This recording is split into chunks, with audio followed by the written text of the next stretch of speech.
You're listening to Three Things to Know with Stephanie Haney, with experts and insiders on what you need to know in Northeast Ohio.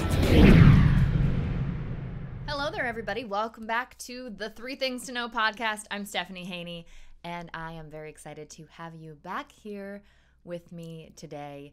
You know, one of my favorite things to talk about is love and relationships and all of that kind of interpersonal stuff. And today we're talking about the dark side of love and relationships, because we're talking about love scams. Now, this is something that's very popular right now. I recently watched that Tinder Swindler documentary on Netflix. There's also that series, Bad Vegan. So both of these are kind of about people being taken advantage of in the romantic world. And if you're not familiar yet, the Tinder Swindler is about a man who's accused of being a con man. And the story of this is wild. He got these women to take out loans for him and do all these things and really put themselves in some pretty serious financial situations for him. Also, under the guise of a romantic situation. One of them actually was even a friendship, which is absolutely wild. And this person, his actual name is Shimon Hayat. I'm not sure if I'm pronouncing that properly, but he reinvented himself as Simon Lviv, and this was a fictional character. He called himself the son of Lev Lviv, a diamond billionaire. So you can look up all of this online. It's legitimate. Now, this person says he didn't do anything wrong, that he was just trying to meet some ladies, and contends that he didn't do anything. That's his story. But I first heard about the Tinder Swindler, and I thought to myself, how could anyone fall for this? How could anyone give up these tens of thousands of dollars, hundreds of dollars in some situations, and not be clued into something? But then I watched it. And if you haven't watched it, if you're at all interested in this space, you gotta just watch it, because it's fascinating the way this person was able to just, you see it in the text messages, you see the proof in the documentary, fabricate these situations and then make it a very scary scenario. There were moments when he was threatening these people. So that's just one example, okay? This other documentary style series, it's called Bad Vegan, and this is the story of a New York restaurateur, and this person had an empire that basically fell because this person met someone who promised her the world, and it didn't turn out to stack up. And it's not just these high-profile situations where this is happening, okay? These are terrible, terrible scenarios, but it happens to a lot of people. Case in point, I'm going to come with the facts for you, right? Okay, so the FTC released this report that in the past 5 years, people have reported losing $1.3 billion with a B dollars to romance scams. That's more than any other FTC fraud category. Here are the other categories, just so you know, the top 5, the rest of the top 5. Online shopping scams, prizes, sweepstakes, and lotteries, internet services, and business and job opportunities. Those are the top 5. And by a long shot, these love and romance scams are at the top of this. So here's some more numbers for you. In 2021, people reported losing $541 million in the year for love scams. That's more than 6 times the amount that were reported to be lost in 2017. So it seems like this number, it doesn't seem like it. This number is going up, okay? Of course, we don't know if people weren't reporting things previously, but based on what's reported, based on the numbers we have from the FTC, it's going up. And it increased 80% from 2020 to 2021. Now, I know you're thinking, sure, there's probably some people at the very top who are losing a lot of money, really rich people being taken advantage of by not so rich people. No, the median reported loss in 2021 was $2,400. That could impact a lot of people. That's not just necessarily the super rich. That's probably impacting a lot of people that $2,400 means a lot to. That amount of money would mean a lot to me, for sure. I'm sure it might mean a lot to a lot of the people who are listening to this podcast and watching it. It's a lot of money. And there's this other service. The service is called Been Verified, and their spam call complaint monitor kind of looks at these numbers, and they say that romance scams started by text message or phone calls in the 22 months after the pandemic shutdown began, so it's 22 months since March of 2020, so very close to the last 2 years, increased almost 200% based on the complaints that they have logged at Been Verified's spam call complaint monitor. So they're getting to us. People are getting to people, and the isolation of the pandemic, not very helpful. So we want to get to the root of this and sort of kind of understand how people can fall for these love scams and how it doesn't mean that you're a dumb person, but it happens. It happens to the best of us. So our guest today is psychotherapist and counselor Claire Postl. She's from the Ohio State University, and her specialization is in sex therapy. So she's hearing about this stuff. She's hearing about these romance scams and can talk to us about why it happens, who these people are targeting, what we can do to keep ourselves safe, and what we can do if we do, heaven forbid, fall victim to these love scams, which make for entertaining watches on Netflix, but not so entertaining if you've got to share that story or make that police report or talk to that friend and tell them, this happened to me. So we're going to bring Claire in right now, and she's going to help us get in the know on that. Let's say hello to her right now. Claire, thank you for joining us on the Three Things to Know podcast. Thank you for inviting me. This is an interesting topic. It is fascinating, and it's obviously caught the attention of, the culture at the moment with these documentaries like The Tinder Swindler and, Bad Vegan, and these different sort of mainstream conversations that we're now having about these love scams. So let's just get to the bare bones of it to get started. What are some of these love scams that people are sort of falling prey to? Yeah, I think the most common one, which I think became kind of popularized with the term, is like catfishing. And it's like this kind of bait and switch. You meet someone, you think it's this one person, and it's not. And so that is like kind of what it can look like, and maybe is most common, are people posing as someone who is attractive but not too attractive, who is wealthy, or maybe like is fine financially, but it falls on hard times. And so it is like you see it most common on like dating websites, but it is actually everywhere. It's on social media. It is on TikTok, you name it, it's easy to find. And it isn't always behind computers. Sometimes it can even be, and I think this has become more popular in like Dateline documentaries, where we see people who fall prey to, like, they start dating someone and they've been lied to. And the person takes money from them, and it's maybe more common online, but it definitely happens in person too. Yeah, and the underlying theme, you see, you hate to see it happen. I've seen it happen to people, and the underlying theme here is deception, right? It's some sort of deception, that sort of bait and switch feeling. I am not in the online dating world anymore, but I was. There's definitely been some of those situations where you meet someone in person, they don't look the same as their photos, and you think about that at the most basic level, that really is part of the same thing. And it doesn't always have to be this grand thing of these people falling into these huge traps. But, you've been working in this space. Do you have any stories that you're able to share of people that are falling victim to this kind of thing? So I think the most common one that I see, especially like people who are like looking for love and they're online dating, they're being vulnerable, and they meet someone and they're talking to them, they're like, oh my gosh, we're clicking, we're vibing. And then they ask for just $20. Hey, my car ran out of gas, I can't make it to your place. Or I don't have the means to get to wherever we're trying to meet up. Can I borrow $20? And so it's like super benign. It's like, yeah, $20, I can definitely do that.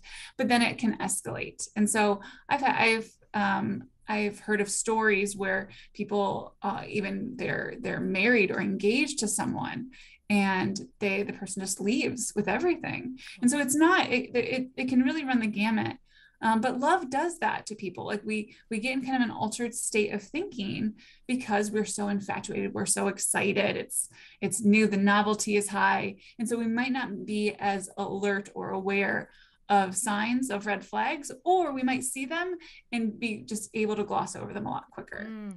I'm so glad you mentioned that, because that is one of my next questions for you. Of course, you're in a relationship. Someone asks you to borrow $20. You want to be there for that person. Yes. You're like, yes, let me support you. Or I've seen this happen multiple times with friends of mine. Somebody's down and out. They need a place to stay. All of a sudden, they're living with you. They're living with you, and they're eating all your food, and then they take your car, what else can I borrow? And yes, and it feels like this is just something we do. This is like a natural maturation of a relationship where we're connecting, we're really like this is moving forward, but there's boundaries that get crossed maybe a little too quickly. But we can make excuses for it. Or I have some people who maybe their partner, their new partner, that the person that they're seeing is asking for things from them. And they're like, well, if I don't give this to them, are they going to leave me? And then that's like, they're living kind of based on fear of rejection, instead of just being like, if all you want from me is this money and I can't give it to you, then just leave me. Like, fine, I'm not right for you. But we're a little bit more fearful than that in dating. That's a conversation that I often have with friends, is that, we hope to be in a place where we're making decisions in all aspects of our life from a place of hope, from a place of love, and not from a place of fear. I could definitely see how that fearful mindset can sort of trickle in there. And that's something I want to ask you about too, just from a more maybe specific standpoint here, is why do people fall for these things? Are there particular vulnerabilities that these kind of scam artists target?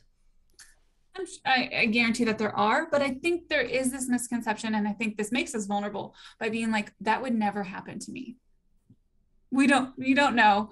We can be put in weird situations where maybe we're put in a kind of a panicked moment, or set up into a panic moment. And so our decision making is altered. And so we can never fully be kind of immune to this. And I think love is one of those things where it takes trust to build trust. And so we give a lot more trust in dating, and when we're trying to know someone. So we make more maybe liberties to be like, okay, I'm gonna trust this person that they're being honest. I have no reason not to. And so it makes us a little bit more vulnerable, just because we're starting something new. But I think the biggest misconception, and I think it kind of makes us a little bit more vulnerable, is the thinking that it's never going to happen to me. I'm too smart for this. That only happens to dumb people. It definitely doesn't. Can people target people who maybe have a limited support system? Maybe, definitely. Or maybe someone who blasts a lot of their information on social media. And so that person can get in a lot quicker into like their private business, or kind of pull on those heartstrings a little bit more. Like if you find out like, oh, this person's parent had cancer, and then I can play my own sob story that will bring this person closer to me. And so those people are going to be maybe a little bit more vulnerable, but let's not assume that these are dumb people falling for these. Very intelligent people, very people who maybe just never thought this would happen, and they fall to it. Oh my gosh, yes. And just being in the dating world, and you think about how long it takes to really get to know someone, I will say it's one of my favorite quotes to have. Lots of people in lots of stages of life. I was married at one point in time. Fine guy, whatever, didn't work out, we were kids, but they will say, if you really want to get to know someone, divorce them. But that's kind of the thing. You really want to get to know somebody, you've got to spend some time in doing that. And we don't always have all of the information up front, especially if someone is kind of looking at our social media, our digital footprint, kind of figuring out what you're into. It really is easy to put up a false front. So, you don't want to tell people to, you don't want to live in that place of fear in that regard and not let anyone in. But there is definitely a certain element of, wanting to, I can understand, kind of pump the brakes and take things very slowly, I guess. And I think the idea of like love at first sight, or like really quick connection, is romanticized. Oh, we knew it instantly. And so that we get played, like our heartstrings are tugged in that, when someone is saying that to you, of like, I've never had such a connection this quickly. My feelings for you are very strong. This feels like a once in a lifetime thing. Like, oh my goodness, am I in a romance novel? Like this is so exciting. And so it's easy to fall to that. It is, for sure. And, we talk about the damage that comes from these. Obviously, we've touched on maybe the financial damage, but what are some of the other ways that this can really kind of hurt people? Yeah. So financial, of course, I think that's like the biggest thing. And I think that's what people tend to maybe are able to empathize with, maybe of like, oh yeah, like, oh man, they took you for 20,000. That's amazing. Like, that's awful. You'll recover. But emotionally, trust is really hard. So trust is one of those things that it takes an eternity to build back.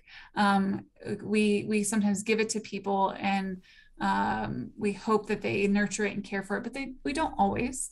And so let's say we give someone trust like that and it's hurt, it's going to take a bit of time to rebuild that. And so when it comes to kind of love scams, people who meet someone, fall for them, and then realize that none of it was true, they start to question everything, all realities of it. And so then it's like, I met this person's parents. I met this person's, banker. How, like, who can I trust? And so it becomes not just like, who can I trust in dating, but what about, like, how can I trust that these are actually the people that they're being trustworthy as well? Why is no one signaling to me that this is a bad thing? And so I think it becomes like there are support groups for this, because it is so it's kind of crazy making. It makes us feel really unstable and insecure to anyone's prey. So it can lead to like really high anxiety, tons of mistrust, maybe some avoidance and kind of pulling away from dating again. How can I trust anyone? And like, I think there's this like idea of people having baggage, and it's like, oh, that person has a lot of baggage. We all have baggage. If you think you don't have baggage, you probably have a ton of untouched baggage. Like, check yourself. But so like, this would be baggage that we would carry, because even if we do our due diligence, we seek counseling, we're in support groups, it's going to impact our future dating relationships and how we interact, how we attach to people. Can we attach to people in the same way? And so kind of like with attachment theory, it can kind of trigger a little bit more anxious attachment versus secure. And so it definitely has a long-term impact that is not as, we can't just quickly be like, oh, I'll just reclaim that 20,000, I'll invest well, whatever. It's not so simple. Yeah. And I'm glad you mentioned attachment theory too. We did a whole podcast a little while ago on attachment theory, which is fascinating to me. You know, if you're listening or watching the podcast, go back and watch it, because it's a very interesting topic. It makes you really kind of look at yourself and be like, oh my gosh. Mm-hmm. There's this book called Attached. Yeah, it's a good one. It is. I recommend it to all my friends that are having sort of, relationship struggles or whatever. They're like, why am I doing the same things over and over? I'm like, you need to learn about yourself. Read the book Attached. And I certainly don't know everything. I am not in the mental health space at all. But I will tell you what, Attached, I feel like that changed my life after a particularly bad, uncomfortable breakup where I was questioning reality, and I read that and I learned so much more about myself and the things that I was maybe not picking up before. But to your point too, when you talk about how this can really impact you emotionally, something I wanted to ask you about too is, I've had friends and, myself go through experiences and we feel like we get tricked by people or whatever. And there comes a point where you might feel embarrassed, honestly, even sharing that story. And then that further seeks to isolate you. When you mentioned maybe these people might target people that don't have support systems. So can you talk about the importance of a support system in this space? It is vital. So if we kind of shame and guilt. And so if anyone has if you're looking for another book to read or to talk about anything, Brene Brown, I drink that Kool-Aid, she's amazing, but she talks a lot about vulnerability and shame and guilt.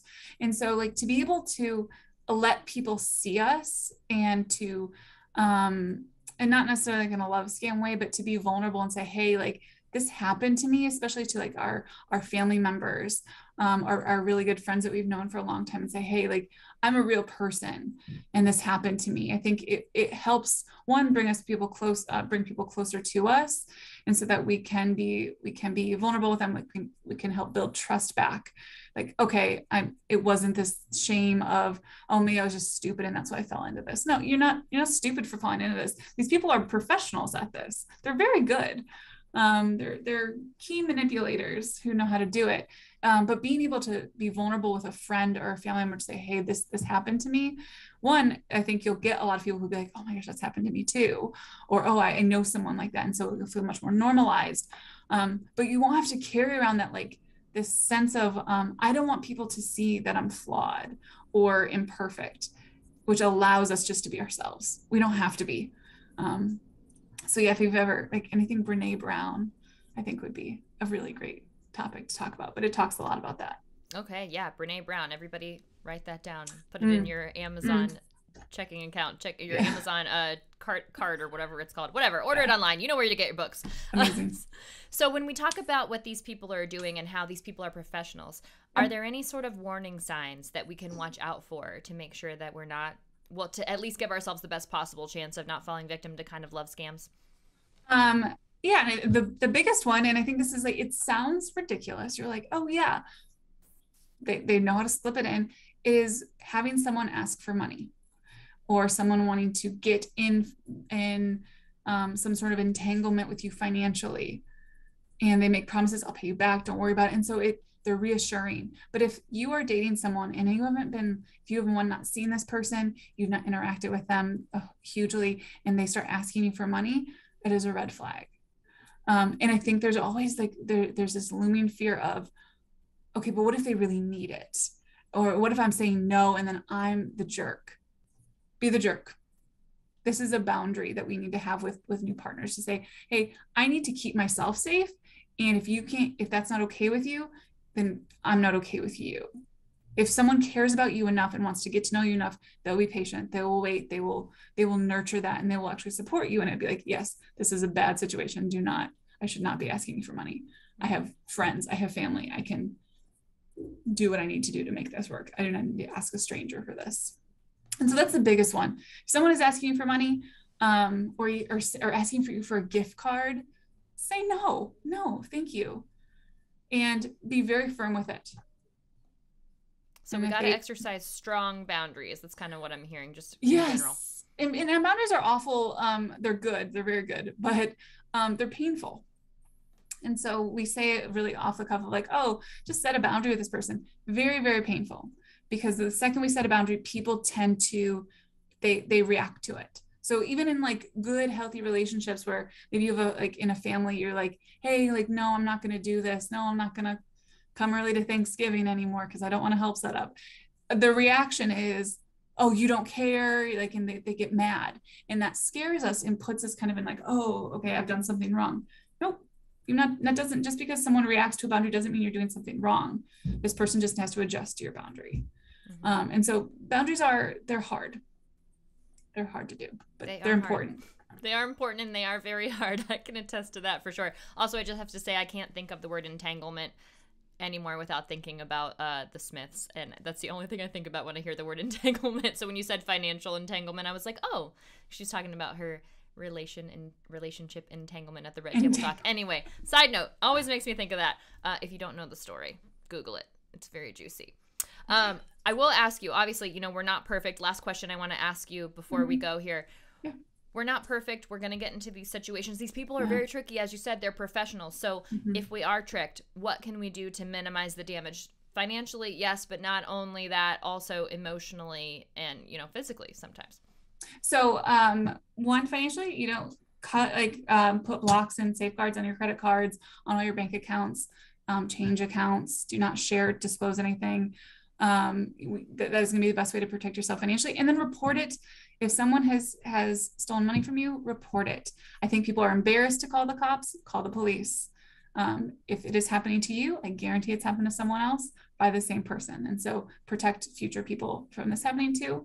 But then kind of what you were talking to before, tell people that this happened to you. Do not be ashamed of it, because if we don't want this to be this long-term traumatic thing, we need to bring our support system close to us. Say, hey, this happened to me. It was devastating, and let them support you. But also seek support in online support groups. You will see that this has happened to a lot of people. And then you'll hear stories, and it'll feel very validating of like, yes, I wasn't this dum-dum that didn't see the signs. And some of the signs will become clearer. But definitely talk about it. Physically, like if you're meeting someone, make sure you have some sort of safeguard in place. Hopefully this person won't hurt you or anything like that. They are just kind of scamming you. But making sure that if you are meeting up with someone, this is good for just all dating, online dating, meet up with them in a public place. Tell someone you're going somewhere so that you have like an accountability person. Say, I will text you when I get home. I will call you when I get home. We just want to keep everyone safe. Share that location. Yes. So my girlfriends and I always did. Share that location. We had a little group and we were like, okay, this is where I'm going. Just so you know, this is where last place I've been. If I don't text you in 2 hours, call me. Help me out here. Absolutely. Claire, thank you so much for this. This has been so helpful, such a valuable conversation. Hopefully we can help some people not get tricked out there. I appreciate your time here on the 3 Things to Know podcast. Thanks for inviting me. I think you know by now that I am a fan of talking it out. So I was very happy to hear Claire talk about the need to talk it out. I mean, it is true. It's so easy to get isolated and be embarrassed when something like that happens to us. You might not want to share about it, but there are lots of good reasons to do it, as Claire told us. So we'll take her advice and, hopefully we'll learn something from it. And hopefully we can share that and pass that on to friends that are having hard times. It's tough. It takes a long time to get to know people, especially in the online dating space. It does seem so easy for people to carry out these scams online. There's only so much you can do. Yes, you can make sure that you FaceTime before you meet someone, or Zoom chat, or video call, or however it is that you do it. You can actually even video call, I think, in a lot of these dating apps now. I think it's kind of built right in to the platform, so you don't even necessarily have to give out your number or your email or anything really personal. But on the flip side of that, they don't have to give you their name or their number or their email or anything personal. So it's two-sided. It is two-sided for sure. There's going to be people who want to protect themselves from us, and then we want to protect ourselves from other people, and so on and so forth. But in that vein, I am going to recommend that we all get out into the real world. So here's what you need to know in NEO. There are lots of new places popping up in the greater Cleveland and the Northeast Ohio area right now. And one of them that I'm going to recommend to you it's a combined place. It's a Pins and a 16-bit bar and arcade. And it's in Ohio City. It's on West 25th, right by the West Side Market.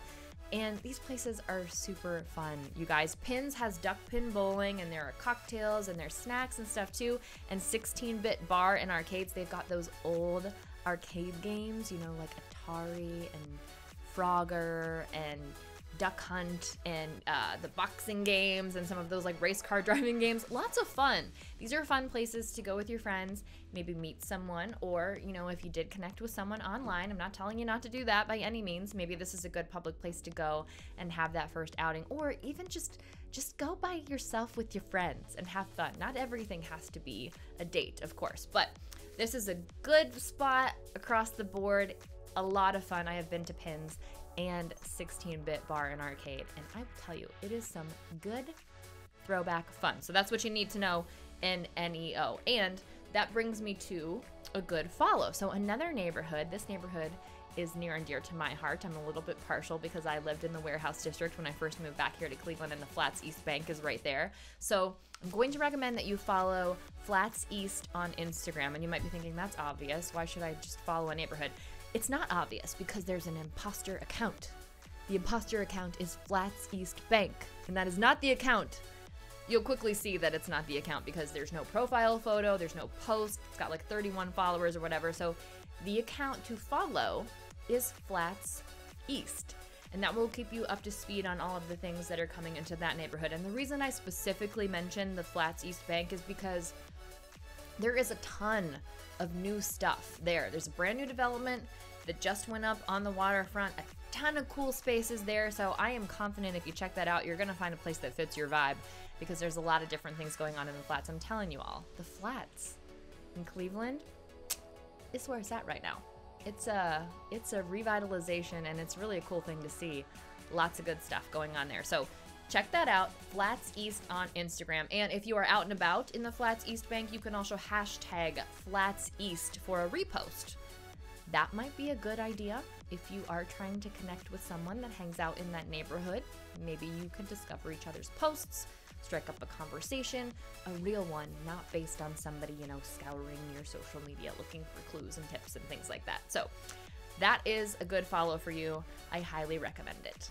And that brings us to a close for this episode of the 3 Things to Know podcast. Thank you all for hanging out with me. I appreciate you very much. If you are enjoying the show, give it a subscribe on the WKYC YouTube page if you're watching this on our streaming platform. Thanks for watching. Or if you're listening on a podcast, thanks for that too. And may I recommend, if you're enjoying it, leave a rating and a review on one of those podcast platforms and share it with your friends. because as we say here on the 3 Things to Know podcast, sharing is caring, and it does help us connect with more people here in Northeast Ohio, and really at the end of the day, that's what it's all about. All right, my friends, I will see you back next time with more 3 Things to Know. Thanks for listening to 3 Things to Know with Stephanie Haney from WKYC Studios. Subscribe now to stay in the know.